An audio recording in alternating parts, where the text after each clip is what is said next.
뉴스 정면 승부 3부 시작합니다. 선거구 획정위원회 내년 총선 지역구 의석수를 244석에서 249석 사이로 정할 것이라고 발표했는데요. 이 획정위안에 따르면 인구수가 적은 농어촌 지역 선거구가 최대 10개까지 줄어들게 됩니다. 이를 두고 농어촌 지역 여야 국회의원들이 농어촌 지방 주권 지키기 모임을 결성했고요. 총선 지역구 의석수에 대해 반발하며 집단 행동에 나섰습니다.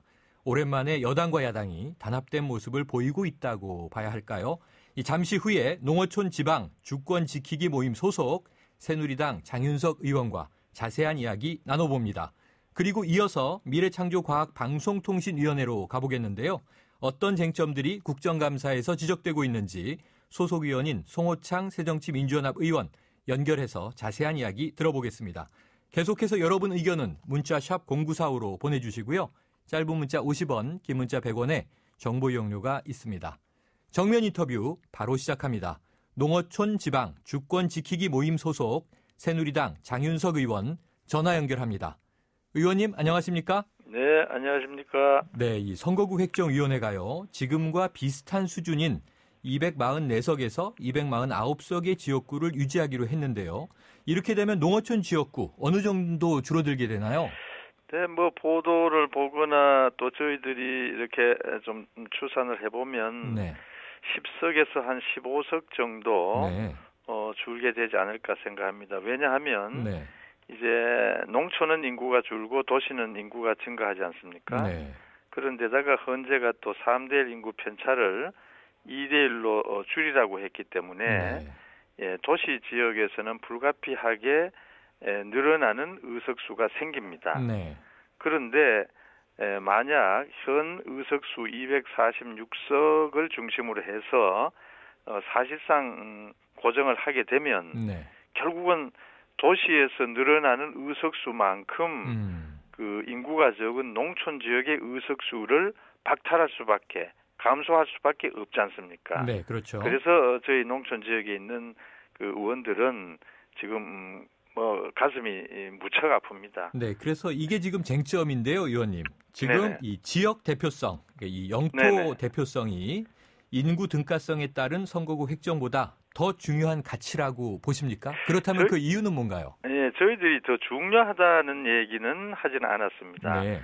어차피 이제 선출직의 경우에는 이제 유권자 국민이 선출하지 않습니까? 네. 그래서 표의 등가성은 인정하는 바이지요. 예. 그래서 현재 2대1 편차 조정도 인정을 합니다. 네. 다만 좀 앞서갔다는 그런 좀 생각은 하고 있습니다만 그런데 현행 공직선거법에도 선거구를 획정하는 데 있어서 인구만으로 하게 돼 있는 게 아닙니다. 네. 네 가지를 고려해서 선거구를 획정하라고 했거든요. 네. 그 네 가지는 인구, 행정구역, 지세, 교통입니다. 행정구역이란 거는 다시 말하면 우리나라 국토를 행정구역으로 나누어서 다스리고 있지 않습니까? 그렇죠. 결국 국토의 면적, 행정구역의 면적, 행정구역의 수를 고려하라는 것이고요. 네. 그다음에 지세교통은 이제 생활권, 주민 의견, 지역 정서 이런 걸 이제 고려하라는 것입니다. 그래서 저희들은 인구 2대1 편차를 존중하지만은 국회의원 한 사람이 관할하고 또 서비스를 제공해야 될 행정구역의 수가 어떤 지역에 가면 한 개 행정구역에 국회의원이 4~5명이 있다고 하면 네. 또 어떤 지역에 가면 국회의원 한 사람이 행정구역을 4개나 관리하고 있는 데가 있거든요. 네. 그 행정구역의 면적은 엄청납니다. 네. 심지어 100배, 200배가 되죠. 그래서 저희들은 영토 대표성이라 할까요? 지역 대표성도 감안해달라. 네. 그런 이제 요구를 하고 있는 겁니다. 알겠습니다. 네네. 자, 그동안요, 이 야당은 비례대표를 늘려야 한다고 주장해 오지 않았습니까? 예, 그랬죠. 그런데 지금 참여하고 계신 이 농어촌 지방 주권 지키기 모임 보니까요. 비례대표를 줄여서라도 지역구를 더 늘려야 한다. 이런 주장인데요. 예. 이 야당 의원들도 합류를 하고 있어요. 예, 그렇습니다. 예, 어떻게 이렇게 여야 의원이 한 목소리를 내게 된 겁니까? 왜냐하면 네.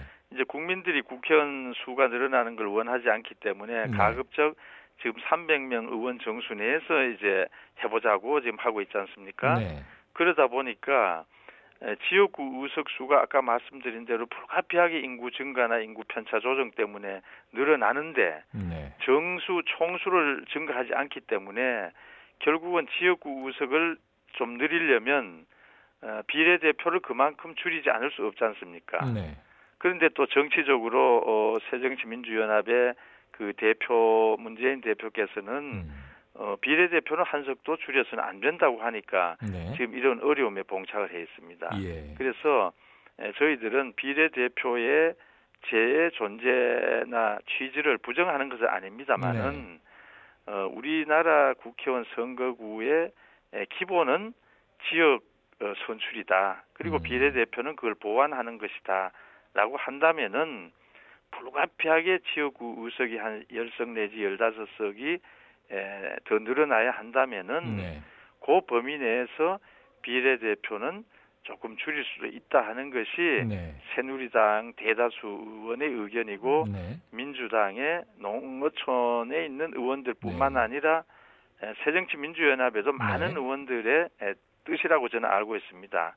다만 이제 새정치민주연합 지도부가 이제 비례대표제의 어떤 나름의 가치를 존중해서 한석도 못 줄인다고 하니까 지금 이런 어려움에 봉착했는데 다행인 것은 오늘 보도를 보니까 새정치민주연합의 최고위원회의에서 그 최고위원들 가운데 비례대표를 줄이자고 하는 것이 반개혁이 아니다. 반드시 그걸 반개혁이라고 해서는 안 된다 하는 의견이 나왔다고 합니다. 이것은 의견이 어느 정도 접근할 수 있는 여지가 단초가 또 될 수도 있다 해서 저희들은 희망을 지금 가지고 있습니다. 네, 이 장 의원님의 지금 차분한 설명을 들으니까요. 일견 이해도 됩니다.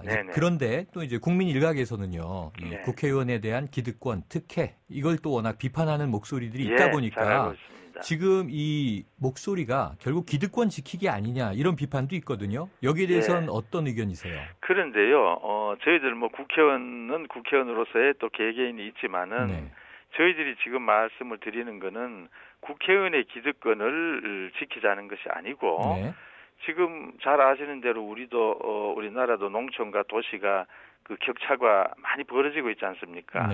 또 농촌 지역에는 고령화 저출산 때문에 인구가 감소하고 또 거기에 산업이 또 피폐해지고 해서 농촌에 대한 또 도시와 농촌의 어떤 균형 발전이라는 것을 우리는 생각하지 않을 수 없지 않습니까? 그런데다 지금도 그러한데 농촌을 대표할 수 있는 농민을 대변할 수 있는 국회의원마저 줄어들면 농촌은 또 지방은 어떻게 하란 말이냐. 그래서 저희들은 국회의원의 기득권이 아니라 농어촌의 어떤 대표성, 지역 대표성을 좀 지켜달라, 또 확보해달라 그런 호소입니다. 네, 의원님 내일인데요. 이 국회 정개특위에 소위원회를 개최해서 바로 이 문제를 논의를 하는군요. 이 적지 않은 진통이 예상되는데 어떻게 전망하세요? 그래서 저희들도 그동안에 정개특위의 여야 간사 간에 또 그 진척이 없었던 게 사실이지 않습니까?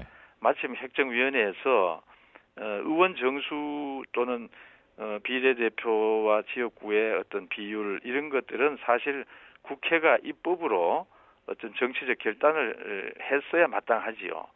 그런데 여야 간의 의견이 다르기 때문에 이렇게 좀 그동안에 진척이 없었는데 그 획정위원회에서 그렇다면 우리는 현재 비율대로 획정할 수밖에 없다 하는 저는 어떻게 보면 좀 압박하는 의사 표시였다 이렇게 생각을 합니다.